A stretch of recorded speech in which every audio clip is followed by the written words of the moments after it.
Sir first ರಕ್ಷಣೆ ಅವರಿಗೆ ಕೊಡಬೇಕು. ಈ ರಾಮ ಭಕ್ತರು ಉಂಟಲ್ಲ, ಅವರನ್ನು ಪುಡಿ ಪುಡಿ ಮಾಡ್ತಾರೆ ಇಂಥ ಹೇಳಿಕೆಗಳನ್ನು ಕೊಟ್ಟರೆ. ನಾನು ಅವರಿಗೆ ಎಚ್ಚರಿಕೆ ಕೊಡಲಿಕ್ಕೆ ಇಷ್ಟಪಡ್ತಾ ಇದ್ದೇನೆ.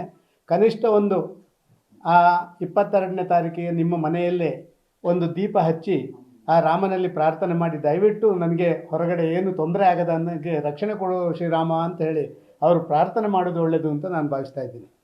ಯಾಕೆಂತ ಹೇಳಿದರೆ, ಒಬ್ಬ ಜನಪ್ರತಿನಿಧಿ ಆದವ, ಈ ದೇಶದಲ್ಲಿ ಕಾಂಗ್ರೆಸ್ ಆಡಳಿತ ಮಾಡ್ತಾ ಇರುವಂಥ ಸಂದರ್ಭದಲ್ಲಿ ಒಬ್ಬ ಜನರಲ್ ಸೆಕ್ರೆಟರಿ ಆಗಿದ್ದವ ಇವತ್ತು ಜನರನ್ನು ಪ್ರಚೋದನೆ ಮಾಡುವಂಥದ್ದು, ಜನರಲ್ಲಿ ಭಯ ಹುಟ್ಟಿಸುವಂಥದ್ದು ಮತ್ತು ಒಂದು ರೀತಿಯಲ್ಲಿ ವಾಸ್ತವಿಕ ವಿಚಾರಕ್ಕೆ ವಿರುದ್ಧವಾಗಿ ಮಾತಾಡುವಂಥದ್ದು, ಇದು ಅಕ್ಷಮ್ಯ ಅಪರಾಧ ಅಂತ ನಾನು ಭಾವಿಸ್ತಾ ಇದ್ದೀನಿ. ಪ್ರಾಯಶಃ ಇವತ್ತು ನೀವು ಹೇಳಿದ್ದಕ್ಕೆ 2 ಶಬ್ದಗಳೇ ಅಪ್ಲೈ ಆಗ್ತದೆ.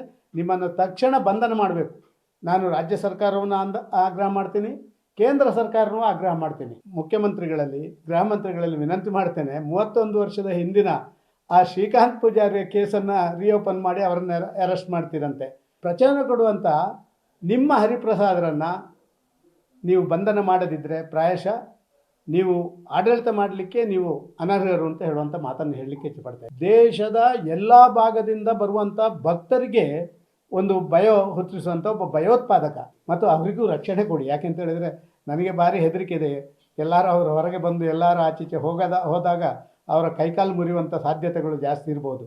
ನಾನು ಇದನ್ನು ಪ್ರಚೋದನೆ ಅಂತ ಮಾಡ್ತಾ ಇಲ್ಲ, ಆದರೆ ಆ ರೀತಿಯ ಭಾವನೆ ಇದೆ ಜನರಲ್ಲಿ ಅಂತ ಹೇಳಲಿಕ್ಕೆ ಇಷ್ಟಪಡ್ತಾ ಇದ್ದೀನಿ.